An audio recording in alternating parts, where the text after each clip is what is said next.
সামনে জাতীয় নির্বাচন এবং এই জাতীয় নির্বাচনকে জনগণের জন্য সর্বোচ্চ পর্যায়ে সুষ্ঠু এবং একটি গ্রহণযোগ্য নির্বাচন আমরা উপহার দেওয়ার জন্য বদ্ধপরিকর। সাতক্ষীরার জনগণ যাকে খুশি তাকে তারা জনপ্রতিনিধি হিসেবে মনোনয়ন করবে। সরকার যেভাবে কর্মপরিকল্পনা ফিক্স আপ করবেন আমরা সেটি বাস্তবায়ন করার চেষ্টা করব।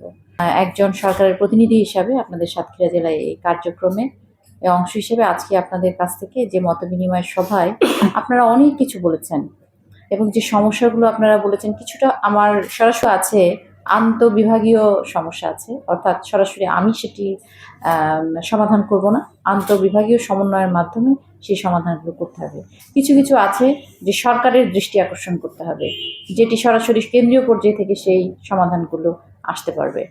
বক্তব্যগুলো এসেছে আমার কাছে মনে হয়েছে এগুলো আপনাদের দীর্ঘদিনের চাওয়া এবং এগুলো একদিনে রাতারাতি সমাধানযোগ্যও না। এগুলো আপনাদের এই সকল সমস্যার সমাধান করার জন্য ব্যক্তি পর্যায় থেকে এবং জনগণের পর্যায় থেকেও সহযোগিতার প্রয়োজন হয়। আপনি যদি একটা পরিচ্ছন্ন নগরী চান, আপনার নিজেকে আগে পরিচ্ছন্ন মানুষ হিসেবে বা পরিচ্ছন্ন পরিবার হিসেবে আপনাকে প্রথম পদক্ষেপটা নিতে হবে।